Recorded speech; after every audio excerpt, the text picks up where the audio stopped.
Alright, what is up everybody? So, I don't know if it's other YouTube content creators that do this, but I was going back and watching some of my older videos on this channel and I ended up just getting stuck watching all of my videos on the Avalon 737. I had one of those moments where I couldn't even believe that I actually own one of these things at one point in time.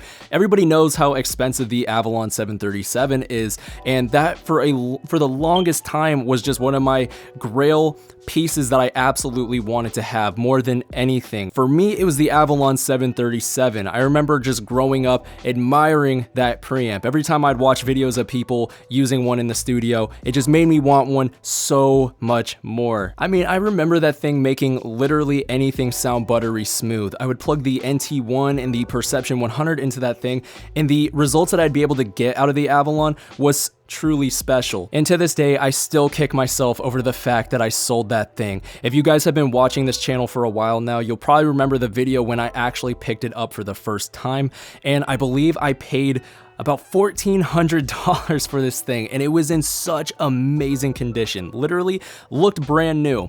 I paid $1,400 for that thing, and when I sold it, I think I made maybe $200, $300 on it.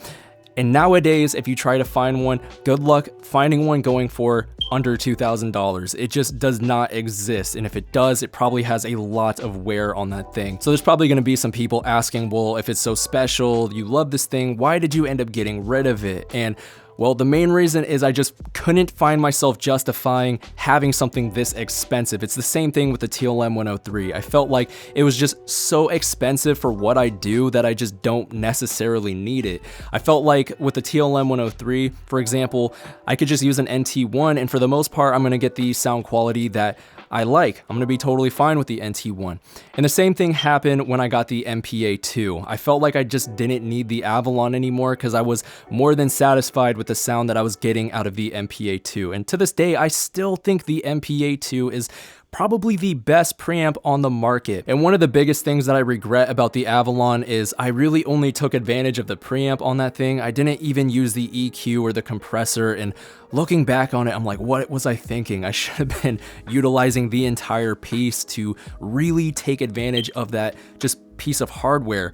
And you know, I look back on it and wish I had it in my collection right now so that I could continue to make content on it and use it in these videos. And it's such a crispy sound that you pull out of that thing. I encourage you, if you haven't heard any of the audio on this channel where I'm using that thing, go back a year or two and watch my videos where I'm using the TLM 103 and the Avalon. The sound from it is just amazing. I miss that sound. I go back and I listen to my audio in these videos pretty frequently just to kind of gauge where I'm at and how my audio sounds and make sure it still sounds good to me.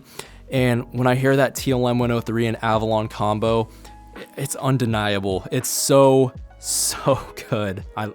Anyway, so I guess the message for this video is if you're on the fence about picking up the Avalon 737, if you have the funds to afford it, it's not going to set you back. It's not going to impact you in any way. You have the money to buy this thing. I would say go for it. The thing is absolutely amazing. There's nothing quite like it. It is truly unique, truly special.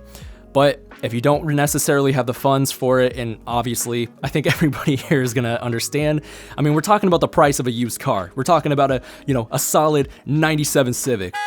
So if you don't have the funds to afford it, something like the MPA2 or the Pro Channel 2 is totally gonna work and get the job done. And I stand behind those products. They're just absolutely amazing. And you guys, if you've been here for a while now, you've been watching the channel, you know that I use the MPA2 all the time. It's probably my favorite preamp that I've used other than the Avalon. But I am considering picking up a Pro Channel 2. I'm actually really on the fence about picking one of those up, so we might see one of those appear on the channel coming up. Anyways, I just wanted to show some love for the Avalon and help anybody out who's on the fence about picking up one of those things. I was in your shoes at one point in time, really telling myself, do I need this thing? Should I be dropping $1,400? And now I really feel for you guys, because you're going to be spending you know, easily $2,500+ on that thing. And if you can catch one for under 2,000 for investment purposes alone, pick one of those things up easily. That's a no-brainer. But yeah, just wanted to help you guys out in any way that I possibly can in your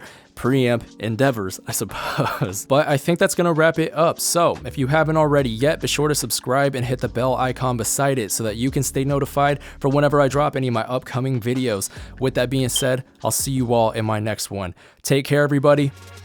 Peace out.